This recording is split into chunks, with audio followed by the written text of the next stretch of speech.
今天我们的节目呢，请来2位看似不会坐在一起对话的2位嘉宾。我先介绍一下，向彪老师，德国马克思普朗克人类学研究所所长，我没说错吧？没有。这个董宇辉我就不用介绍了，叫天下谁人不识君，对吧？哎呀，这个向彪老师呢是人类学家、社会学家，您研究社会上的人，而社会上的许多人呢，都在研究董宇辉。哎呦，那我今天也可能会成为向老师的研究对象。就是啊，所以我非常好奇，向老师到底研究人类有什么新结论？有吗？可能有一些，他并不是说这个想法本身是新的，而是我们发现了他的新的场景。他一些行为、感情，其实人类都没有变化。但是他现在的处境不一样了，所以可能需要新的应对方式、新的理解。对，确实是这样。这个向彪老师在年轻人当中有一个更广为流传的这个绰号，叫做遇事不决问向彪。所以呢，我们有什么烦恼都可以来问向老师。我自己也有很多烦恼。哎，我正想问呢，是不是？那你有烦恼，你问谁？是。我想问一下，我最早我们在就是筹备这个节目的时候，跟您说我们的另一位谈话嘉宾是董宇辉的时候，您第一反应是什么？我是觉得是，但有点惊讶。第一是有点惊讶，然后因为我是知道董宇辉是谁，但是我从来没有从你那儿买过货至今，所以我是觉得啊，这个好像是很不一样的世界的里面的人。因为您长期生活在国外，欧洲，跟这个是有关的，对，没有这个购物啊、体验啊，确实没有我们这里便捷。对，但马上我就觉得很好奇，我就觉得是挺高兴的。我说，因为这个是一个全新的世界，然后这是一个机会，我就是直接和你面对面的能够谈话，所以给我打开一个窗户。您对向彪有什么印象吗？原来，其实我之前也是在很多视频网站上看到向彪老师的一些内容，所以刚才周老师说向彪老师是年轻人心目中，我在想，哎，那我遇到困难的时候，我第一时间好像想到的不是向彪老师，从侧面证明我已经不再年轻了。哦，这样。我这次看完之后，我觉得发现向彪老师好像对这个时代确实能够从学术的角度给我们更多。更接近本质的一些建议或者一些分析，这个是很重要的。因为互联网会带来一种轻科普和泛娱乐，但在这个时候，很多本质上的东西有时候会被模糊，会被晕开，大家看不真。所以我觉得我很开心能有这样的机会。就比如说刚才您说面对这个董宇辉的时候，你觉得是进入一个全新的一个场景，因为电商对于您来说是其实蛮新的一个课题。可是刚才我们在闲聊的时候，就是你会说这个对于中国来说已经是一个老的场景了。对，至少实事求是的来讲，它不是一个新产物。因为我记得我第一次了解到电商从社交平台上，那时候我还是老师，那大概好多年前了，当时就已经有电商了，所以我不是这个领域的一个什么发起者呀，或者一个创新者，完全不是，我们只是这个领域里头都非常后知后觉的一个后来的从业者，而且这个从业原因其实从一开始确实是迫不得已的一个从业者，以前是老师，后来不得已要转岗了，所以才进入这个行业。然后还有一个原因就是这个，其实电商本质还是贸易，这个就跟1000多年前我的家乡西安到欧洲路上那些赶着骡子、赶着骆驼、赶着马队的人做的事情是一模一样，就是货郎实际上。然后呢，中国的电商发展的这么好，仅从电商来看其实是没有意义的。因为你在看花儿，但花儿的后面是树枝，在下面树干，然后是根，然后是土，然后是光、雨水。就是电商会有这么发达，首先原因是我们互联网流量很便宜，就是网络的使用价格很低，但这一点你到很多国外你会发现不是这样子的，对吧？第二个，5G 建设的铺的特别广，你即使现在到很多山区农村，5G 网络它也满足啊，甚至光纤瞬间都能给你拉来。我觉得还有一个就是公路、铁路、机场这类基础设施的建设，它导致物流很便宜，而且它有大量的物流的从业人口。很多人不就在国外会发一个吐槽吗？就是说他买一个订一个餐送到家里都已经凉了，而且都已经给它打碎了，或者非常非常少，非常的困难。我好像去年去法国，听到那儿的华人奔走相告说，好像现在开始有第2天能收到的这个货物了，就是下单热。但是大部分在欧洲国家非常少，而且星期天还都关门，就完全没有这种我想要什么即时能获得的，这个非常少。我看您好像说过一句话，就是说中国现在的经济其实正是靠的叫做供应链经济，就是说从我想要这个东西到它能够提供给我，这个之间的距离，中国能做到特别的短，制造、物流，对吧？到最后我能在这个平台下单，即时获得，好像你说还有售后，对吧？等等这么一套。这个是您也是您关注的一个社会的新的一个话题。是的，就是中国经济的国际竞争力呢，大概从90年代，特别是21世纪开始，有一个转变，它越来越从廉价劳动力作为它竞争力的基础，变成了供应链成为它竞争力的基础，所以它的利润不再是靠对劳动力的这个价值的攫取获得的，它是通过对物品的高速的流动，对各种资源非常有效的配置，然后呢，以此不断的去扩大它的零售市场，然后下沉，就这个跟那个基础设施的建设就有关了，它的5G涉及农村啊，这样等等，所以它就是是一个包容性特别强的一个经济模式。就是它一方面是很好，它是有一个扩张性，把很多农村都覆盖，但另外一方面，它深刻地改变了我们的生活方式。比方说，它的便捷、方便，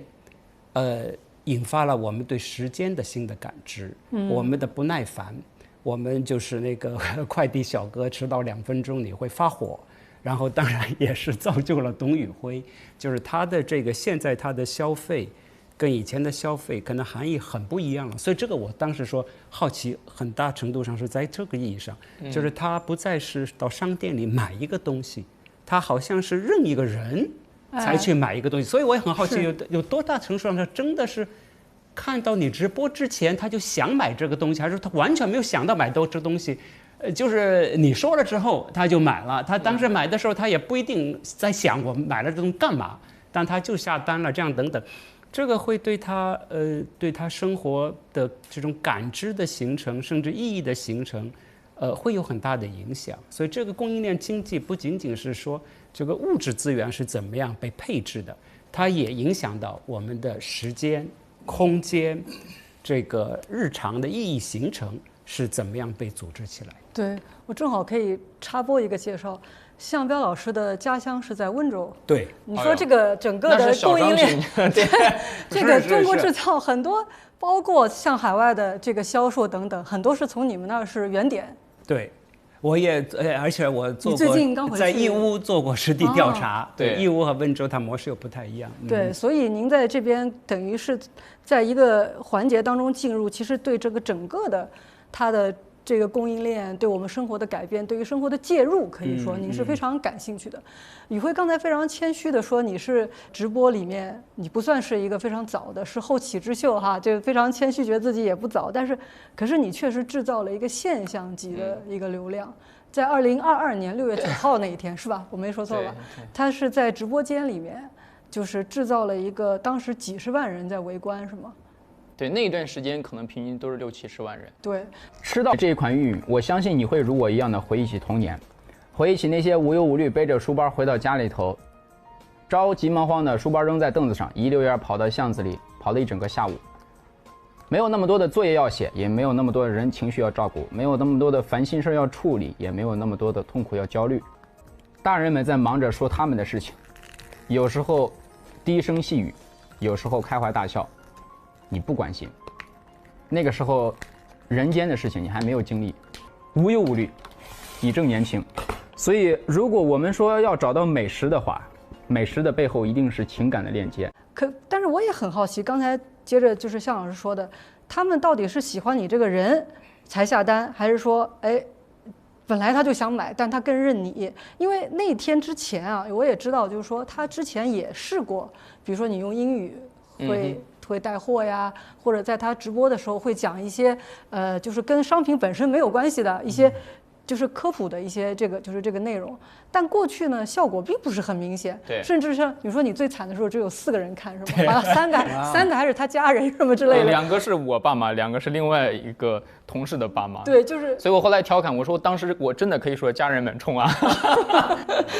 因为我看你很多别的这个访谈里面，别人问你说大家为什么你这么红，大家那么喜欢你，都说我也不知道，但是这2、3年过去了。回看，你觉得呢？大家为什么那么喜欢你呢？对一个个人的这种喜爱。哎呀，感谢周老师问了，其实好多个问题。周老师刚才描述的第一个就是，过去也是那么做的，为什么以前就没用？但是突然到一个点上，这个事情就有用了。所以人好像都会长着开始信一些玄学了。流量本身是玄学，对。我相信，其实后来你如果去问任何一个在一些领域做出一点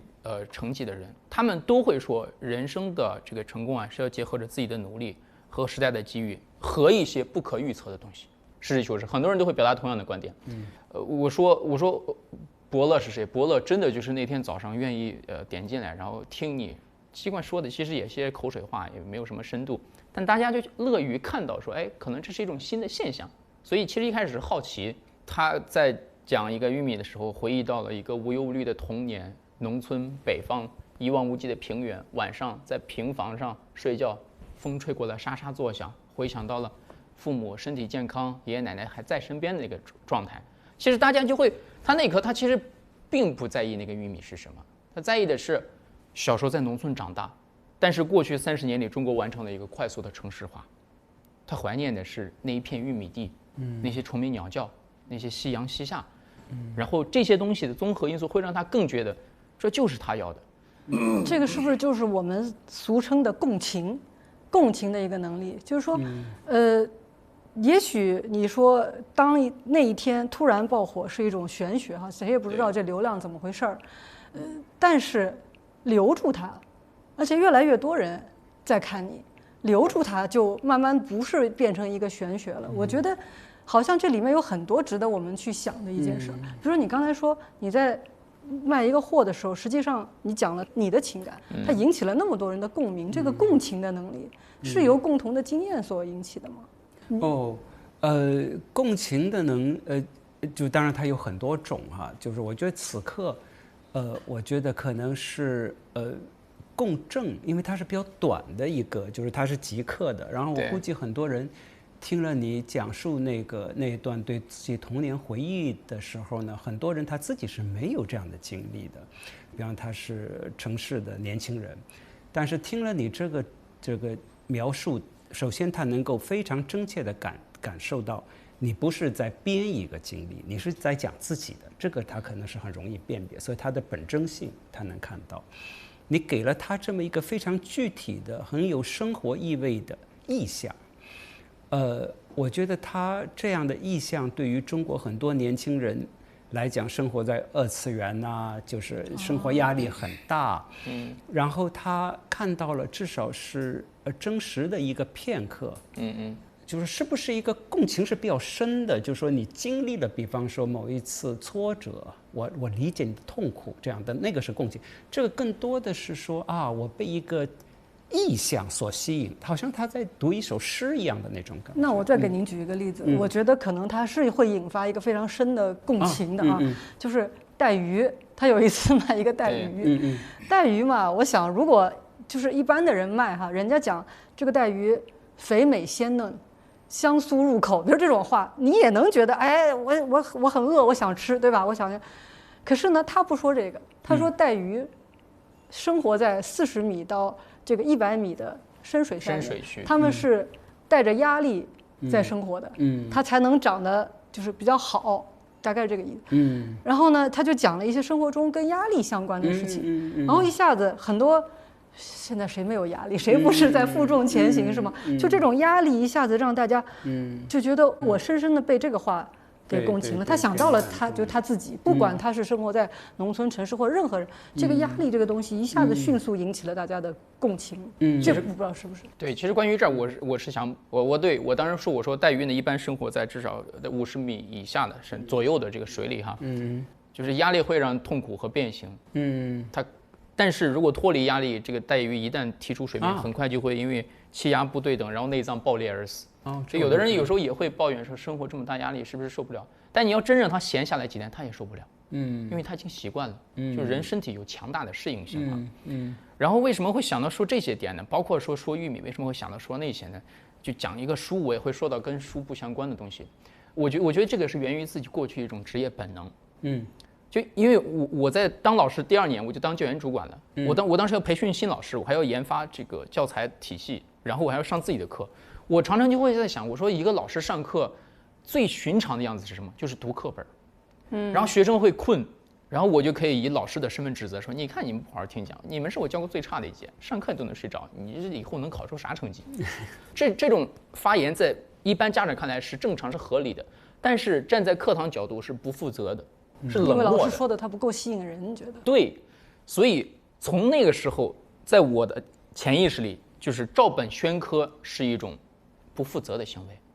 所以以至于这种行为长期影响了我，以至于就有一天产品面前就是产品信息，我也可以把产品信息读一遍，过下一个的时候，我这时候会潜意识觉得我在照本宣科，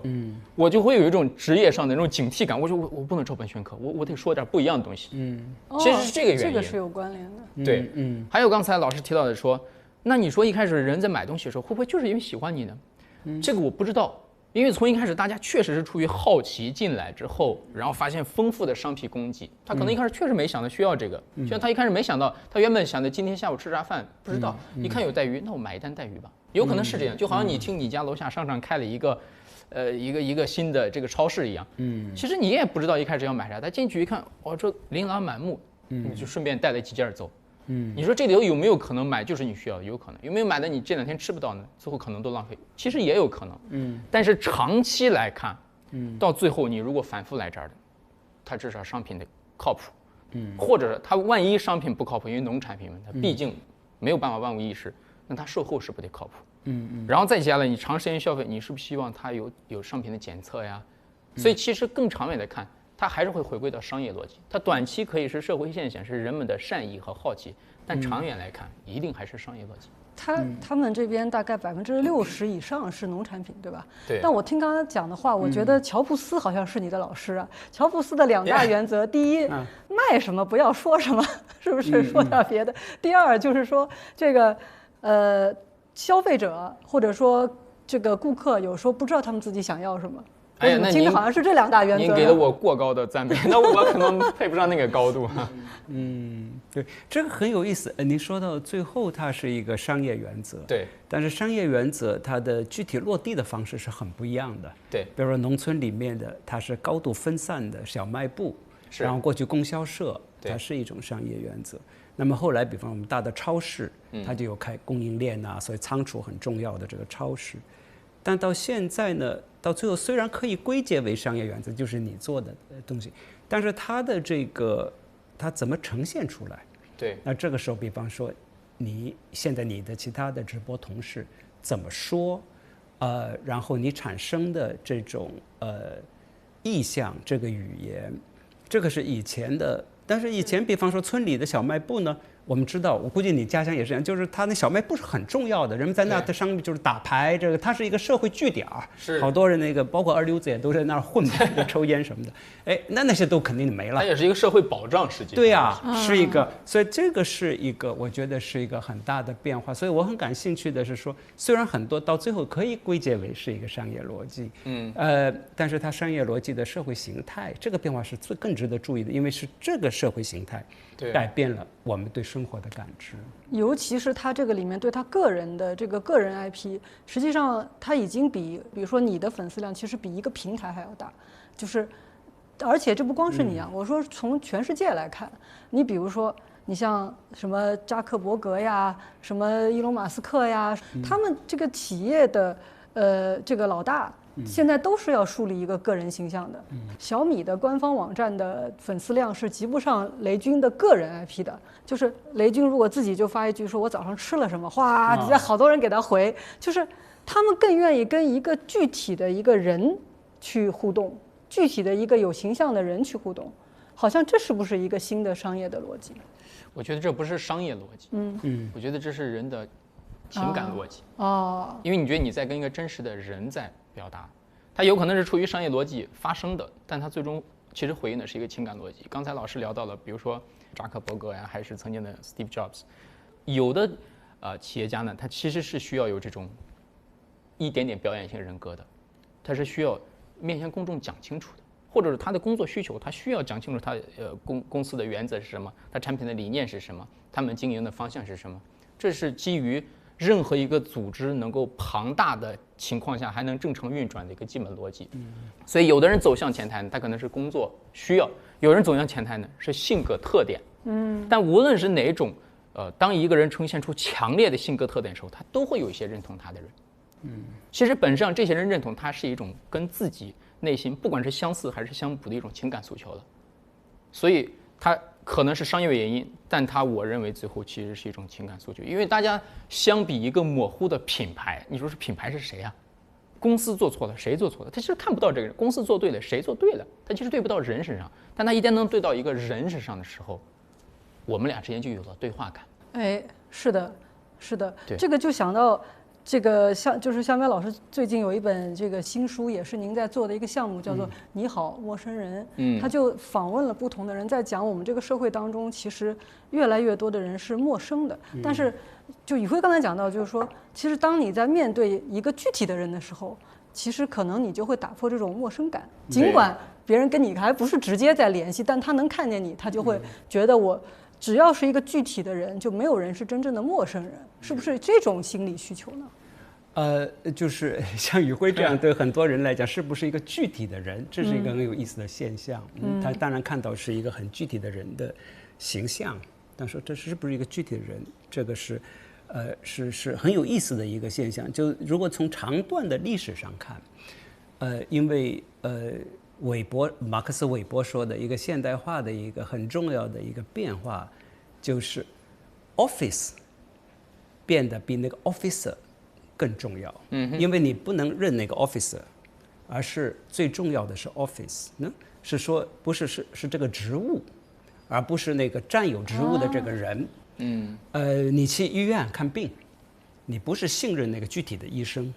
你信任的是这个医院、医疗体系，你信任的是医疗体系。然后那当然，福柯说，在封建体制下面，那这个国家的主权就是体现为皇帝的头。然后你要要反抗国家权力，就是把这个皇帝这个头、国王的头砍掉。在法国发生的反正就是干嘛？就是把这头砍掉，因为他的肉身。是你这样的一个国家权力的承载，是肉身。然后那个头砍掉之后呢，法国革命发生的最大的转变就是说，从此之后没有肉身可以承载国家的主权，国家的主权必须通过议会、民主这样等等的制度党派来建立。所以呢，那个具体的人都是说。就具体的人是那个 office 的暂时的承载者而已。然后现在呢，就是为什么这个我觉得是很有意思的文化现象，所以有人讲后现代嘛，就现在又回到了他对人的认同，是超出了对这个公司的认同。我作为这个是研究者哈，所以可能是我看到的更多的是我们需要警惕的现象，就是说在现代化的过程当中，社会变得越来越陌生，于是人们。有这种突破陌生感的欲望，然后这种欲望现在成为利润的来源，就是说我要塑造，为什么这个人的 IP 变得那么重要？他是说我要可以满足人们克服陌生感的需求，但是他克服了陌生感了吗？我们不知道，但是呢，我们知道。就是它这个财富的集中、资源的集中，在过去的20年，在全世界范围里面是空前的。然后它的这个财富的集中，跟这个我们原来那个那个就是经典资本主义的那种要信任系统啊体系那个的崩塌是有关系的。那在美国，那川普可能是很成功的，那这个。他们大家觉得我就认他呀，我就觉得很亲切的。对对，但人们认的是他，就是人们没有认的说他其实是个总统。那如果是总统的话，这个职位的话，他当然要受国会的这个制约啊，他总统一定要服从这个三权分立啊这样的。但大家说，我觉得他更亲切。我觉得，特别是对袖带的人来，对呀，这个以前有一个调查数字啊，就是说，如果在互联网就是出现之前，一个人啊，他一辈子能够保持社交关系的人是有150个人左右。对，当然这调查靠不靠谱我也不知道，它是根据英国人寄贺年卡的、寄圣诞卡片的这个数字来统计，大概是这样。那么说没有互联网之前呢，一个消费者背后。他的就口碑，比如说我买了一个东西，我觉得好还是不好，口碑传播大概能抵达是250个人，同事啊、朋友啊，就是家人。可有了互联网以后，哇，你面对的是成千万甚至上亿的人。所以当一个原本属于说平台的，或者是你说是 Office 也好，什么厂家也好的这种信任的东西、信任关系，变到了一个个体的人身上，这个压力很大吧？对，其实我刚听向彪老师说这个现象，我在想哈，它其实是几层不一样的事情。第一个，其实刚才您2位都聊到了，日常需要购买东西消费，它是一项家务。其实我早上起来第一件事情是买菜。对，因为你想，当你回到家里的时候，你夏天热了，你突然就要穿一个凉快一点的短袖或者一个舒服的鞋子。然后到了晚餐了，你就最近想吃一个什么夏天的小烧烤啊、小龙虾，你还想喝点东西。但对不起，这些不是从超市跑到你家的，或者不是从产地跑到你家的，它是因为你家里有一个人始终在做这些家务。我对这个认知非常的深，就是因为我小的时候，因为家里曾经一度经济情况很差，父亲在外打工，农村家庭呢，其实大部分的蔬菜和主粮是地里种的，但我们仍然需要有很多东西是妈妈要去县城买。那为了省那个路费，他要走路去县城，然后挑到自己需要的、具有性价比的，然后再回来。那也有时候会，比如一个周或者2个周左右，会耗费他1天的时间。所以我当时记得，这是一项家务，就是往往会有一种偏执的观念，说只要你花钱，是不是就是在铺张浪费？这种极端的观点其实也有，就是你会发现，比如我只要一花钱，奶奶就说你怎么又浪费钱？但是花钱很多时候是必要的。我们说的是消费，是理性消费，不是过度消费。而且你要真的去理解很多家庭的，不管是有的是男性，有的是女性，但当然其实就是以女性为主。早上起来，很多人其实是在洗漱、给孩子做早餐的同时，迅速看一下他最近夏天需要给孩子买的新的凉鞋，孩子夏天还想有一辆自行车，快开学了还要有新的这个箱子。我突然就被共情了，我已经开始共面包，因为他如果做早餐时间长了，孩子上学会迟到，这是一项家务，他既要考虑到性价比，他还要考虑到安全、品质可靠，他要查一下有没有报告、检测报告、配料表到底是什么。所以我想先说第一件事情是，它是人类最重要的生活的一个前提。第二个呢，其实刚才你们还提到了，说大家会不会说渴望要打破资本主义国家发展之后，人类进入工业化之后，更依赖体系之后的这种严谨系统，然后想要去有一些个性的、活灵活现的、生动的这个人出现，我觉得这个也不冲突，也不冲突。你要说人类现在会不会就单纯幼稚疯狂到说我要打破一切现有系统，只追求个性鲜明的人？不可能的。我们理性的告诉我们不可能。就像我举个例子啊，比如说赛车，任何一个冠军的获胜，首先是这个队非常高效的配合，换轮胎的、修车的、修发动机的，对吧？调那个气压的，这是一个庞杂的体系。但是庞杂的体系不等于获胜，庞杂的体系有时候需要天才的，甚至可能是有一些性格的，甚至有时候还会发脾气朝自己队友乱喊乱叫的车手的。就是这两个东西，它从来不应该被拆开来看。如果拆开来看的话，就会产生非黑即白的一种观点。就至少我是这么想的。我听懂了，他的意思是，我是社会现象，但我不能为社会现象负责。就是你要把他宇辉是觉得自己是一个个人，但是我们在说一个社会现象的时候的那个时候，董宇辉可能是我们说的另外一个符号。是，所以我是这个就是。特别好奇的，就是那个回到义军说的这个，你是社会现象非常重要社会现象里面的一个真实的个人，所以你每天是生活在这个现象里面，你是个现象级存在，所以我们就很好奇你的个人经历是怎么样的。我还是回到那个，你做了那么多年，就从老师到这个带货。都是对人说话，是，但是不是有一个本质性的转折？然后第二个呢，在带货期间，我觉得你肯定有一种把握，说哪种话它效果好，然后你是怎么样形成这个判断的？然后从这里我们可能看到中国公众的这个他的心理状态和他的精神需求。实事求是啊，就是从我们在结合着平台大量反馈的数据来看，其实你要真的想让它卖货多。最有用的还真的就是大家所觉得最俗的那些办法啊，那些办法还真的是效率最高的。比如说，就是比较吵闹的音乐，比较激动的节奏，然后最后一波券什么什么再不买就没有了，什么什么这种，直到现在仍然在我们收到的反馈里头，确实是效率最高的。这也是为什么很多人仍然在用这种办法。可是这些所谓的人家说叫喊播，这叫喊播，什么言播，还有吃播，就我一边吃，这些可都没有你的流量大。这两个之间其实没有必然性，这两个之间没有必然性，就是其实这个是有时候很多事情是反常识的，就是你进入任何一个领域之后，你都会发现很多原本反常识的或者反公众。或者反绝大多数人认知的事情的，就是我曾经也很好奇，我说为什么那些人会这样子？但其实这其实是一种心理学，对吗？就是你在点进去的时候，你在这看的时候，他一直在催促你，然后逼迫你或者引诱你下单的时候，其实是一种人打还是逃的一种心理反应，它是最传统的人的本能了。所以那个时候你要么可能就买了不需要的东西，要么你就离开了。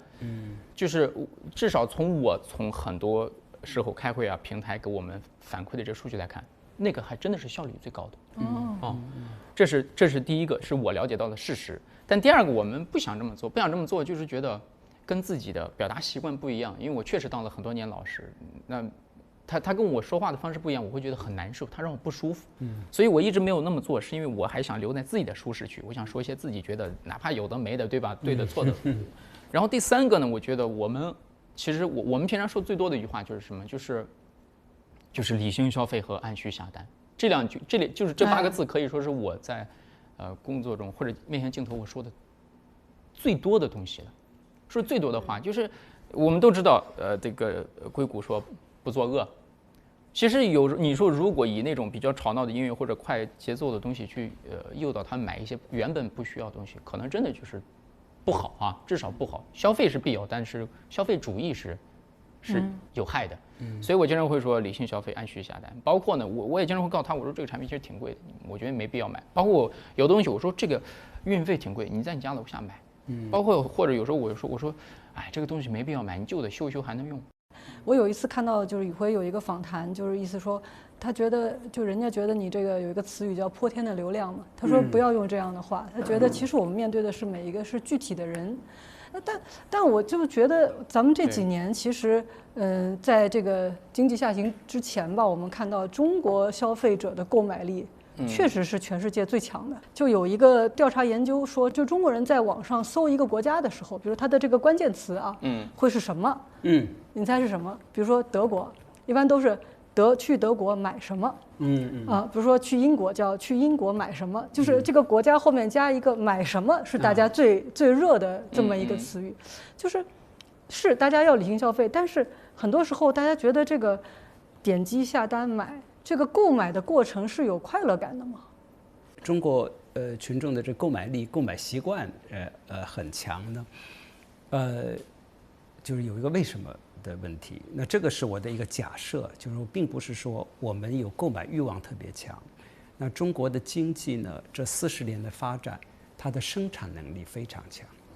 现在最大的问题是中国的生产产能过剩。所以这里要注意到，我们的购买欲望是这种经济模式发展的后果。对。是这种，然后我们那个基础设施的投资一直是政府主导下的增长方式的一个结果嘛，然后它就变得越来越便利，于是导致生活方式的改变。就是有依赖性，对买货有依赖性。因为你要跟一个比如说欧洲人说这个话呢，大家比较难以理解的，就是说他为什么买货可以就是说比较减压呀，或者有这种刺激感，这是因为我们已经产生了这样的一种习惯，所以他才会有这样的一个消费行为。所以这个就解释了，我觉得就解释了，像宇辉这样的你的这种直播的现象，为什么会？我说买东西就买东西吧，比方你说到这个家务我就很需要的这个早上，那就直接那个去上网上，比方在外国就是那个 Amazon 或者哪里你就看嘛。那为什么还要听一阵儿呢？为什么要看那个人怎么的听音乐什么？这不还更浪费时间吗？对，本来不是要缩短这个时间，他为什么为了你，他可以放大这时，就是拉长这个时间？他对这种购买是整个经济模式的，这就再一句话就是买房。为什么买房变那么重要？买多套房，并不是天然的。这是因为中国城市发展甚至整个经济发展是如此依赖于土地财政，土地财政导致对供给盖房，那你当然盖房你就它会导致出这种欲望，然后呢你买房的时候那就说造出各种各样的有意思的广告了，对这个生活方式想象怎么样。所以这个我觉得这个直播也是一样，他要买，然后买的时候到最后他是不是为买而买了？所以他要有就是这个买本身成为了一种减压行为，买本身成为了一种疏解方式。那这个时候如果有一个人跟他说，在某种意义上引起他共鸣的一些话，点到他生活里的一些痛点，勾起他童年的回忆，给他一个非常真实的具体的生活意象。这个就变成一个很自然的他日常生活的一部分。就是这个带货的这个人是不是也是消费体验之一？以前我们说的就是消费体验是我到一个店里面，这个店可能装潢的比较漂亮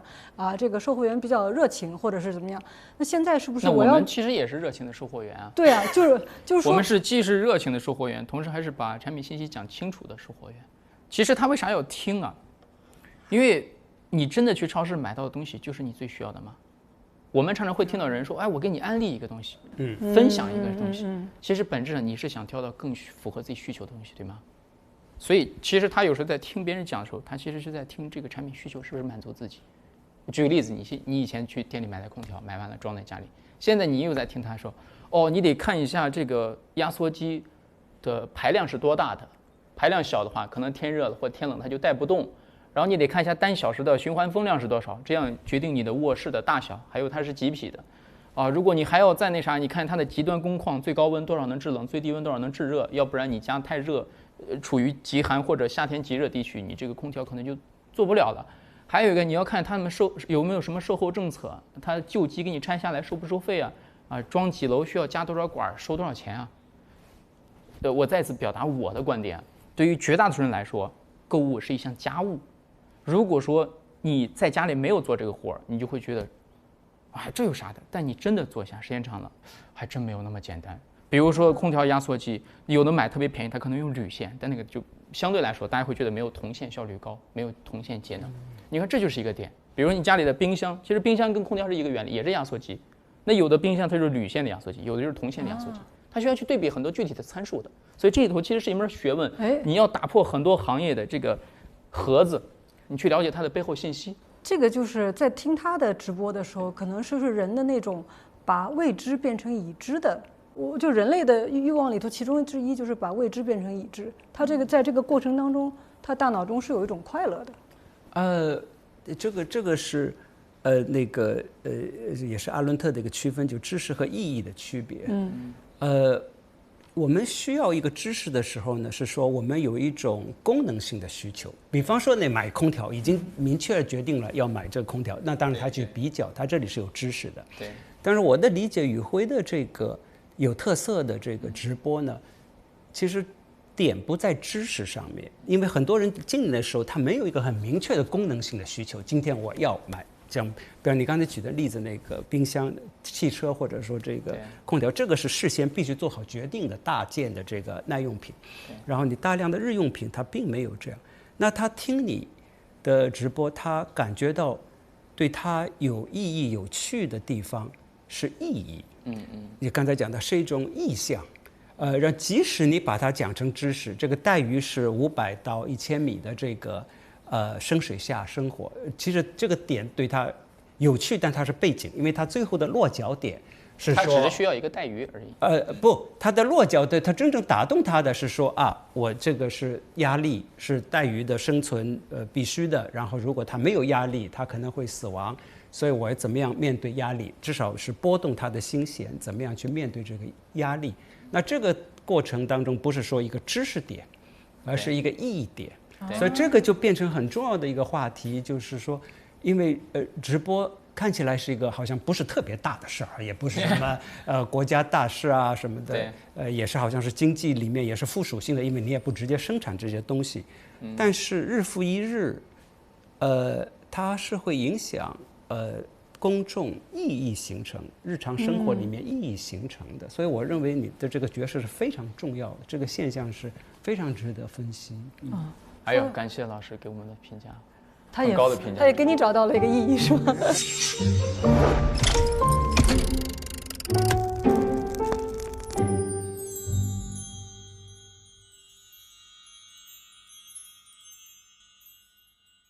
那到今天，你30出头的这样一个年龄，你应该还会有你的同龄人的困境吗？或者说，我记得就是那个阿成老师就有一次他有个讲话说，每一个时代的人都有自己的绝境。他说这个话的时候，他说当时是在意大利，好多就是富家子弟听到他说这个话都哭了，因为什么呢？他们以前从来没想过自己物质条件这么好，居然其实这一辈子人都会有绝境，有一个特别难，就是这个你还会有这种绝境吗？其实不一样的状态有不一样的焦虑。就前几天呢，前一段时间不能前一段时间，余华老师去了我们直播间，然后一个出版社给他组了一本书，那个书名字叫《9岁的委屈和90岁的委屈》。你看这个标题多好，就是人在什么时候都会有委屈的。我前2天还跟韩寒导演发消息，我说我看他那个《乘风破浪》，他说这个电影拍特别中二，我说这个特别好啊，坏人也有好处，好人也有缺点，就没有绝对脸谱化的人，意味着矛盾是永远存在的，矛盾才是推动事情发展的核心。如果矛盾消失了，这个人就消失，事情就结束了。所以我回到刚才，那个时候的我，可能纠结的是我不够光鲜，得不到女孩子的关注，然后自己过于这个长相的也不是很帅气，身材也不是很高大，请原谅我，就确实原来这么肤浅，现在也挺肤浅的其实，但是。那个时候真的是少年的烦恼，我常常为此感到焦虑和痛苦，而且当时我们班的很多同学，他父母可能都是社会层次什么相对高一些，我也会为此感到难受。现在呢，可能我在经济上没有太大的压力的时候，但是他其实同时带来的是很多人，他对一件事情还不了解的时候，但他有可能受到了一些有心之人，他会写一些不一定客观理性的东西，但是很多围观的人会被这个误导。然后呢，会给你发出很多非常严厉的，甚至是言过其实的批评。那我也会为之困扰，因为就是我是人，我不是草木。但这些甚至有时候会波及到我的家人，所以就是那个9岁的委屈和90岁的委屈，它其实是人在不同阶段下都有的。我刚提到，对你不是说过这个话叫“文章赠命达，魑魅袭人过”？对，就是这是杜甫。天末怀君子在天水写给李白的，你只有苦才不平则鸣，就说孟郊嘛。然后呢，还有说魑魅袭人过，说小鬼儿呢就喜欢看你犯错。当然呢，当时是说李白受到陷害，但我觉得很多时候关注我或者给出我强烈批评建议人，他有可能就是单纯被误导了。就是有时候其实互联网可能关注不到真相，这个是真的，这个是真的。但我想一想，这不是互联网，这一直以来人类社会对于很多话题可能从来就没有关注到真实，只不过。互联网把这些东西让你注意到，这个我蛮佩服你。好多时候你不回应，对我觉得它没有意义，因为一开始你说的是 A， 它非要跟你添油加醋说成 B， 然后你一旦回应，它就可以再推出来 C， 它会变成一个无止境的。最后，它其实是在一些实事求是。我常常会感觉到，我为什么对绝大多数人没有那么大的这个这种反应呢？因为我觉得很多人其实是被误导的，大部分人。单纯的内心有朴素道德感的人被误导了，那你能怪这些人吗？其实不怪这些人，因为他是有朴素道德感的，这是正确的事情，这是一个社会的前提。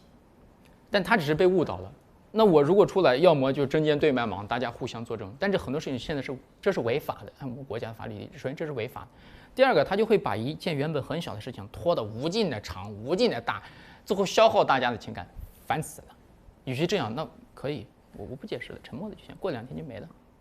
那如果现在有人跟你谈，就是说每一个时代的人都有自己的绝境，说绝境这2个词，你心里面想到的是什么呢？绝境，我觉得确实对这几年毕业的孩子来说有点难。我觉得现在我在讲自己的困境，其实已经有一些得了便宜卖乖了啊。我觉得我已经没有太多资格去讲我自己的绝境，但我确实会觉得现在我们公司很多刚毕业的孩子，有时候会看着他们，我会想，他其实跟好多年前的我一样，那他也很努力，也很聪明，也很上进。那我们就在想，怎么样能给他创造更多的这个机会条件？但我没有知道我们公司工作的孩子那才多少人？我们公司总共加起来现在400多人，那1年毕业大学生其实1000多万。他的团队平均年龄23岁，就是非常好的这么一个特别昂扬、特别朝气的一个年龄，有创造力，然后有活力。他们有局限性吗？当然有，当然有。我觉得他们所面临最大的问题就是不确定性太强了。我实事求是，我说我刚毕业那几年，当时我当时信奉的是什么？努力的工作，然后务实的做事儿，然后快速的成长和学习。那我过几年可能就会做到更重要的岗位，然后发挥更大的价值，同时有更好的收入。这对我来说是一个稳定性、确定性。那在此基础上，我就可以去大胆的去计划，比如我想在什么时候有一个恋爱和婚姻，我想有一个固定的住所，甚至我想有车子什么，这是人生的确定性。就这些是有必要的，非常有必要，它会给我心里一种安全感。就动物只有在环境安全的时候，它才会放松下来，会有这个群体增大甚至繁衍的一种正常想法。但是现在孩子他有时候就是不确定性确实会有点变强。这个不确定性落到每个青年人具体身上呢，又显得特别的，好像有风险。他们又特别的犹豫，就主观上又会把有的时候是夸大确定性，就是因为他不知道自己究竟感兴趣的是什么，然后现在对稳定的追求非常的高，然后做事情他会非常的小心三思，他没有那种以前我们想象当中的青年那个激情啊，可以去冒险啊什么，就我是觉得挺心疼的，就是这个年轻人不知道自己究竟喜欢什么，没有兴趣的，这个我觉得是他们的一个，你要说是局限，是他们现在呈现出来的局限，但是原因当然是他整个的成长过程，他整张的社会化方式是非常非常狭窄的，在学校里面这样等等，然后这样又加上了这个客观环境本身的不确定性，所以两者加在一起，确实是这批年轻人面临的压力很大。就像老师刚刚提到的，我以前为啥会在直播间里说那些根本你说跟产品有任何关系吗？说 Sonnet 18，这 Shall I Compare It in a Summer's Day 比较经典。我当时完全就是因为觉得想给大家讲一些新的东西，所以我有时候会刻意的聊一些非常跨度大的一些事情。我想带大家能够把注意力放出去一些，就像我们在给大家推荐书的时候。各种奇奇怪怪的书都会推荐，很多书呢可能都是我自己偶然翻到，我说这书写的挺有意思，我们都会想要推荐给他们，因为我们想要一种，这个其实是刚才夏淼老师所说的，就是其实是对于一种精密的体系的一种反抗，我觉得这是人的本能，当然我是通过推荐跟他们相关的电影啊、艺术啊或者书籍来实现的。那各位朋友们，大家晚上好。要给大家推荐一个特别好的杂志，人民文学杂志啊。你那天欢欣鼓舞的等到了杂志，然后迫不及待的去开始阅读下一本，然后津津乐道的把其中的精彩片段再讲给身边的人。就是所以文学是能够点亮生活的。有的时候你说生活时间长了，那么的琐碎，那么的平凡，那么的不值一提。文学就好像上面滴的那几滴蜂蜜一样，对啊，让我们尝到了甜头。我觉得你身边一直鼓励你去读书啊，鼓励你去开阔视野，啊，强大精神内核、稳定情绪的人，他总不是害你的。我这么想，非常朴素的一些观点吧，因为以前当老师时间比较久。这个你会不会意识到你手里有一种巨大的权利，就是说你能够因为这么大的流量啊，你能决定谁被看见，就是比如说有一个人民文学杂志，我看那个你有一次帮他们播了4个小时，达到了多少？就是近2000万销量还是2000万的销售额？对，销售额就是你想这个时代有人会去看这样的杂志吗？可以说是一个起死回生嘛，我可以这么说吧。然后你推荐的书，然后一下子也就会变成一个非常大的一个销量，就是你会意识到你手里有这么大的权利吗？就是谁被看见这个问题。短期来看或者一次性来看，有可能您刚说的这个是成立的，但长期来看就消失了。比如说我今天给你推荐了一本很一般的书，你可能出于对于我过去的信任你买了，但你看完之后你觉得这个书写的很一般，甚至有常识性的错误你就会开始质疑我。到第2次你就不一定，第3次你就不会了。所以这是一个狼来了的故事，是一个信任透支的一个事情。所以它其实并不是说我拥有了一个决定人们看见什么的权利，恰恰相反的是，我能否通过我们相对来说比较严谨、比较细致的这些阅读和筛选，其实更多的书没有被选进来，更多的产品也没有被选进来，所以它不是一项权利，它是一种互信、互相的信任。我是这样想的，因为互联网其实并不能模糊人，互联网就是等于人。当然，互联网有没有可能会作恶呢？有可能。谁最有这个权利呢？其实是平台和互联网公司。那你会担心这个？你也觉得是在短期内是有这个权利的，会担心明年的某一天消失了？这个其实是给我们提出的更高的工作要求。那如果说我们就是自己不学习，能力下降了，无法做出无法挑选出、甄别出让大家感觉到有意义、有价值的东西，那可能时间长，大家就不相信你，大家就会有更好的人把这个事情做好。就总之，这个事情一定会有人做，而且永远会有人做好，只不过看是不是你的问题。那我还有个跟进的问题，就是在这个用词上，就是我还是很好奇，您自己还有你的现在的同事也做直播的，他对用词的筛选是有一个原则吗？你有一个基本的一个判断，说哪一类的内容应该多讲，哪一类的内容应该少讲？就是实事求是的描述产品信息。所以其实现在这个行业，如果您感兴趣，您可以在网上搜索，也有一个很有意思的视频，说这个行业工作久了之后，大家说话都像律师一样。这个东西有可能对身体是有好处的，如果你长期定量食用的话，它是一个食品，说的像药品一样。因为平台也会在这方面，这个就体现不同平台的责任。有的平台会对这个控制非常严格，就是你要是说本身商品详情页里不存在的东西，它会给你弹窗、扣分、限流，甚至直接封禁的。所以我觉得这种是一个非常好的行为，我非常赞同这种行为。我觉得平台在发挥它正面的角色。您要不要回应他刚才说的，就是关于这个流量怎么塑造我们的生活的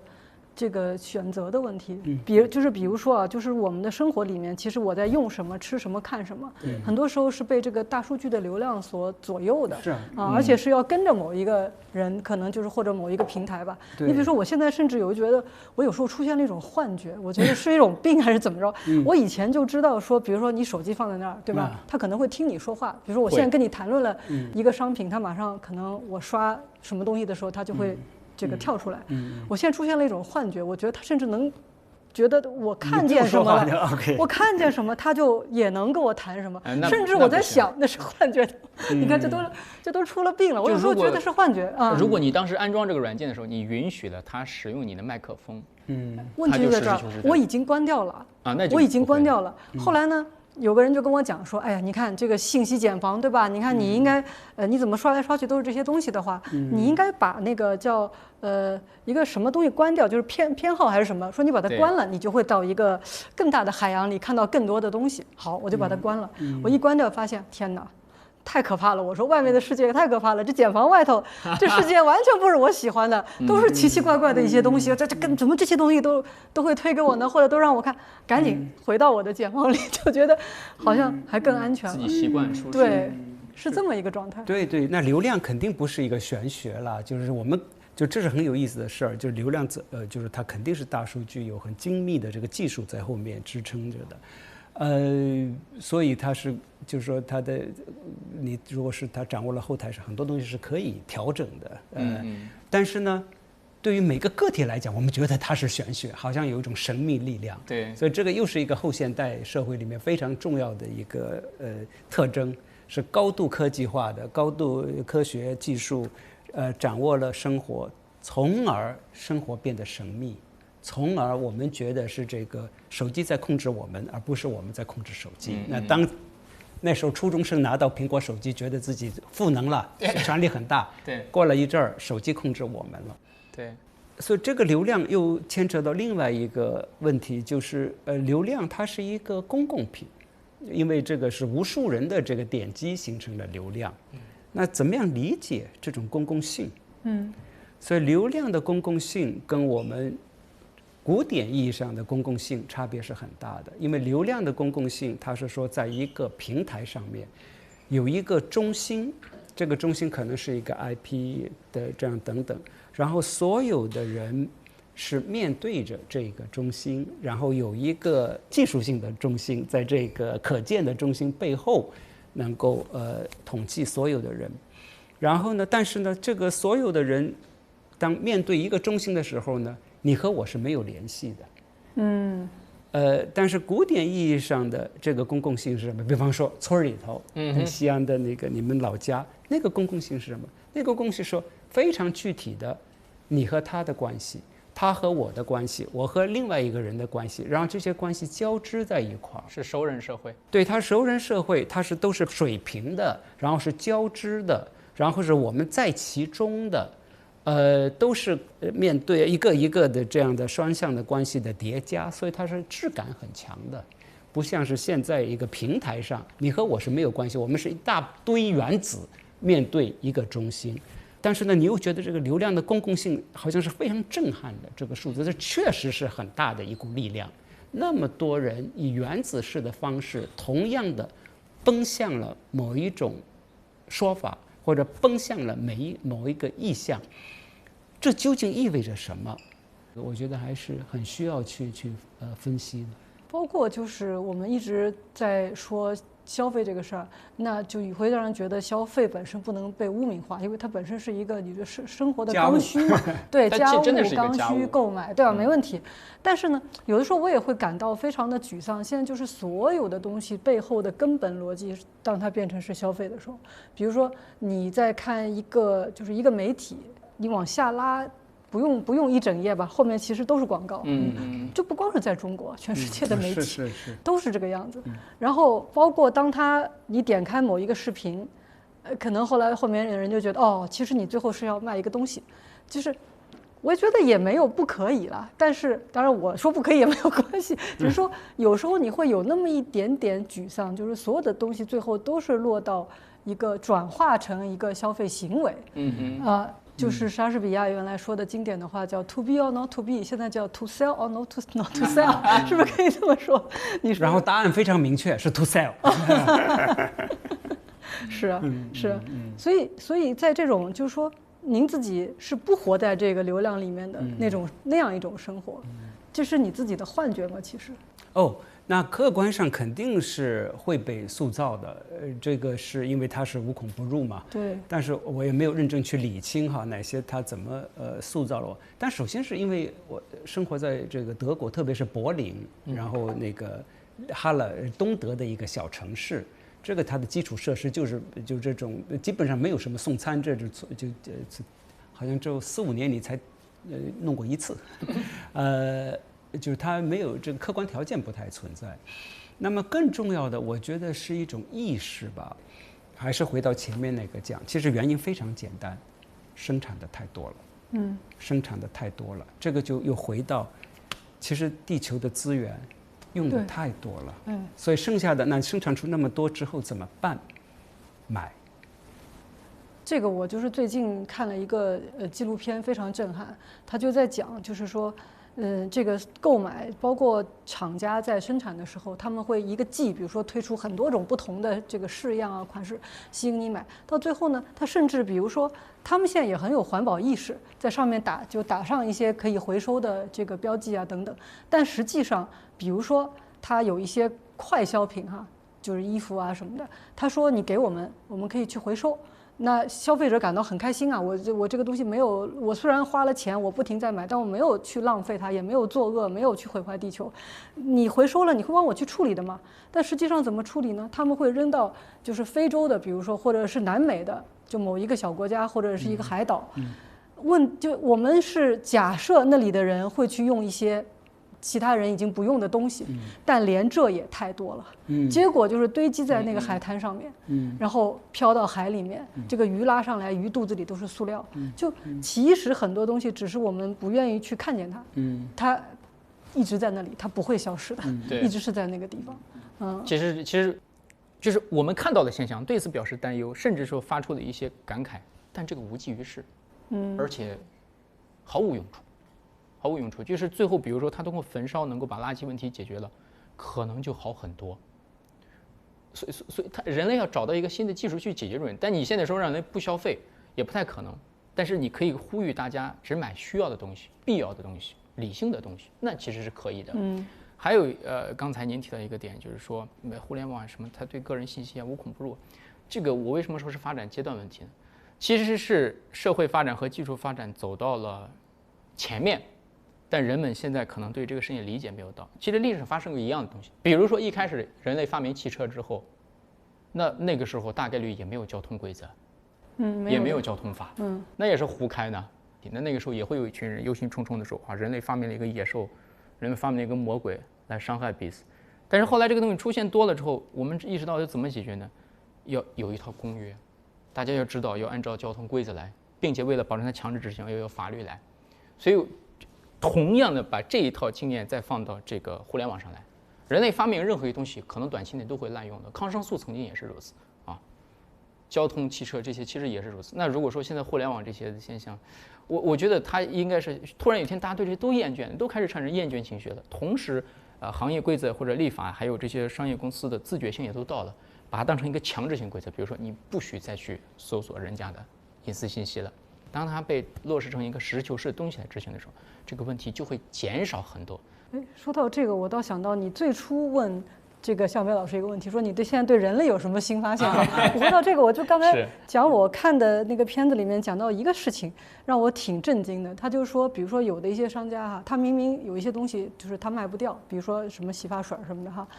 他本来或者是吃的东西，他本来呢可以就是捐给他们社区的，比如说什么这个流浪汉的这个中心啊，或者什么，他们是有人可以用的，他不，他要求他的员工在把这些产品当做垃圾扔掉之前，要把里面东西全挤出来。为什么呢？以防流浪汉去用，因为他不想让别人拍到一张照片说我们这个品牌是。有这些对，是有流浪汉用的品牌就不行，他们用了我们的东西，我宁可不但把它扔了，要毁坏我这个店里面剩的面包，我不能就这么扔了，我要把上面撒上湿咖啡渣，我才扔。我就突然想起来，这不是我们小时候学的资本主义往海里倒牛奶的故事吗？就是您一直在说我们是后现代社会，哎，这个人心、人类的这种本质没有，这个逐利也好、贪婪也好，没有改变啊，是不是？就是它的逐利可以说是就是说可能从来都没有改变过，我们都想逐利，特别如果你把利定义的比较宽泛一点哈，就不仅是金钱的，还有包括舒服也是一种利益，就边界也是一种利益，它都是没有改变过的。但是呢，这个你怎么去逐利，这个方式是在人类历史上发生了巨大的改变。那过去，比方在17世纪、16世纪，然后我非常相信与会，就是在今天或者至少在你童年的时候，如果有一个小孩说我牛奶喝不掉，我要倒掉的话，那个爷爷奶奶会说你要遭天谴的，你要遭天谴的，你如果那样的浪费是要遭天谴。但是他现在这个浪费，在资本主义条件下是非常理性的经营原则。哎，那为什么一个要遭天谴的行为，会在另外一个情况下是完全理性的，甚至是必然的一个行为？它都，你可以说它都在逐利，对，它具体的逐利的方式就是很不一样的。那刚才也讲到，就是现在是不是这个我们的一些情绪，我们一些对非常本能的一种需求，比方说对一种人之间的认得。情绪的认得也会变成一个它利润的来源，对，那这个是在以前也是不可想象的。就是周老师刚提这个，我居然没关注到，但这个我觉得有两种可能性啊。第一个就单纯这个人呢，修养比较差，比较缺德；第二个有可能他的商品，除了本身能够让人吃的这个属性以外，它有一个特点是 snob appeal。它可能是带一点点虚荣心消费的，所以它针对的消费人群可能是无法接受它的东西，在没有经过付出了相对高昂的经济成本之后，别人免费获得，他们可能自己所构建的一个人群认同会崩掉。这个其实跟商品本身没有关系，附加的某种价值，对，虚荣的，对，他是担心附加的东西会在那个过程崩掉。还有一个就是刚才你们其实还提到一个现象，叫做倒牛奶。我小时候在书上也学过这个事情，而且真的，但是我们的教科书还是一样的。对，我们学的基本都是相似。但我近2年我还了解到其他一些东西，因为我们常常会关注到，比如有的地方的人东西他收不回来了，他最后就把它真的就有倒了的。在不了解的时候，我们就会带着一种审视和一种评判，说你怎么能这么，你把它倒了，你怎么不能给别人呢？但很多实际了解完之后啊，会发现，这个东西如果从地里要收回来，它需要雇人工，对，它已经成本更高。它收回来，它要再付出2次成本，然后它按照正常生产程序，它要再去筛选、再去包装、再去运输、再送到别人手里。它其实单纯就是一个经济行为，其实跟道德行为还可能有时候不是那么相关，就是卖不出去，什么蔬菜丰收了，最后就把它打烂，还到地里，还成肥了哈。可能最后他只是选择了一种降低损失的方法，回收成本太高。对，有可能也有这种可能。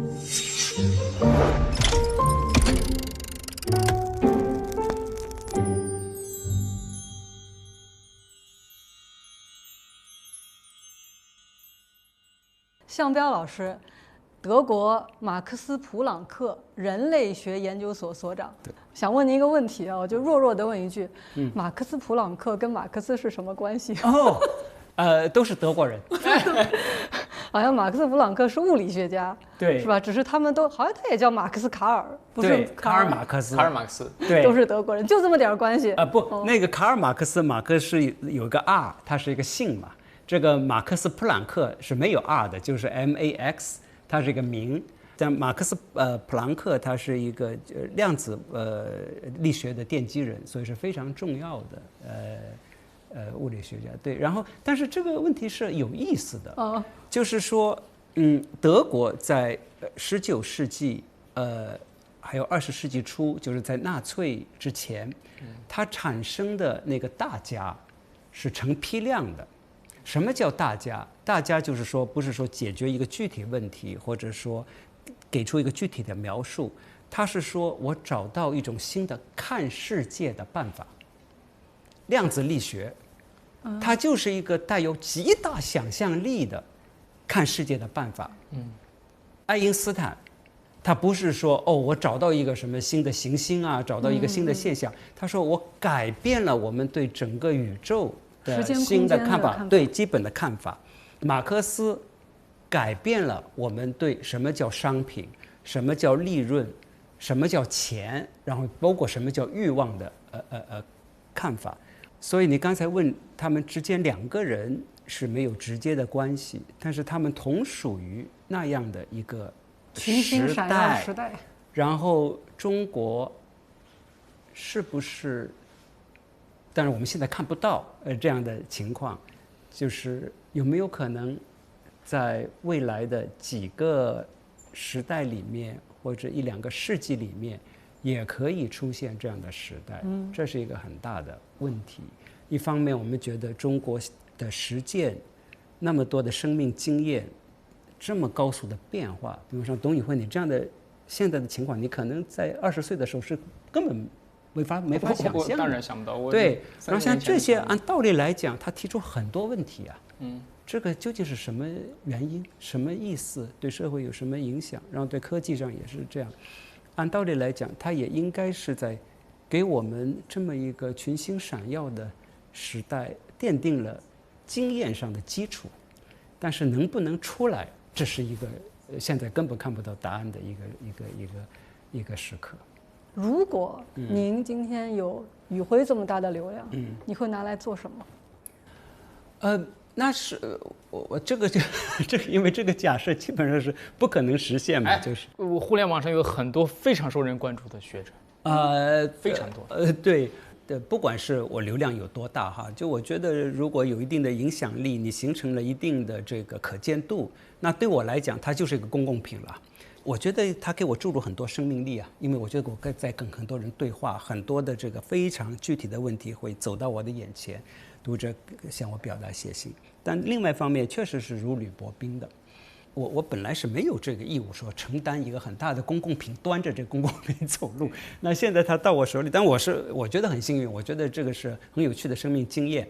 但是我怎么样去运用这个公共品，所以我这个就是要非常小心。那如果说真的达到一定的数量级的话，那首先我觉得是必须要减少流量，就真的是必须要减少。为什么呢？因为你那个实在是就是你要到了一个童子操刀的情况，如果这个刀中到你不能够比较如意的去挥洒的时候，这个时候是很危险的，而且它可能会就是我又开始谨慎，这个也会遏制我自己的那个创造力、原创力，因为我有的时候我们做研究就跟做艺术差不多，有的时候你就得假大的假设你是需要提的，否则这个思路不能够延展。如果你要流量大的太多的话，我觉得真的是要降低到那种我觉得我可以这个刀可以小到我在手里是可以操得起来的那个程度。夏明老师，我其实因为懒惰，最近确实工作很少，但我今天跟老师聊完之后，我下次跟我同事们聊，我就有理论支撑了。我说按照项彪老师研究人类的新结论啊，开会了，村里开会，请大家仔细听一下，乡亲们、女士们，根据项彪老师的新结论，这个你要主动的减少。所以我下个月还是无法工作，所以多跟项彪老师聊天是能够受益匪浅。我最后有一个问题想问你们的，就是我发现有一个共同点哈，就是说你们俩对自己的身份定位最后都会回到一个最原初的。比如说项彪经常会说他是个温州人，他不是一个牛津大学的人，不是个北京大学的人，也不是现在一个他就是你当然你是学者，但是你好像更认同的是一个温州人。比如说他会说我们是温州做打火机的人，我们信奉的是要把事情做出来，就是很实干。然后就是宇辉也经常会提到你是农民之子，然后跟土地之间的关系啊等等。为什么人是不是总是会在某一个时间，或者他一再会回到自己最原初的一个身份去寻找自己生命的一个支点呢？对，因为可能那个我不知道项彪老师可能就纯粹出于谦虚。因为其实对，在我看项彪老师是一个标准的精英。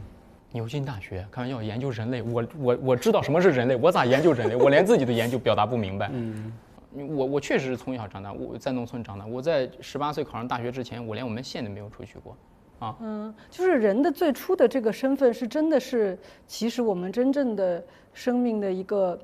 持续给予动力的这么一个身份，还是我们后来长大以后回过头去 justify， 就是我们需要找到这么一个身份，所以我们去说啊，我的一切是源自于那里。它不是身份的问题，我觉得这是气质的问题。就是不是说我的身份是打火机的，这个不是啊。然后说这是第一，第二就我也是很同意宇辉讲的，它是一个怎么描述自己，它是一个叙述，而且它主要是对自我的一个叙述，它是要提醒自己，就是当然我具体的角色，我的身份现在是学者啊，这个某种意义上的这个公共知识分子，但是呢，角色是一方面，因为它决定你每天干什么，你发挥什么样的社会功能，你对这个公共有什么贡献也好，反正是产生干扰也好等等。但是人你必须有一种内在气质，你有一种风格，你做事情上有一种品味，然后这个呢，它是年龄越大呢，它可能就会变得更加重要。它原因之一就是说，你年龄大了之后，你知道这个事儿是可以这么做那么做，也可以ABC， 然后你选哪一个呢？可能到最后结果差不多，但这你就是要选符合你自己风格和气质的，这样你才能够做好，也会能够做得顺。那这个时候，你有的时候就会需要一些意向。那这个时候的意向会来自哪？这种的意向它是会需要非常具体的一个意向，它往往会来自于你的童年的经历。所以我讲这一圈的什么意思呢？就是我说我是温州做打火机的呢，它就是一个叙述，它不是说一个事实陈述，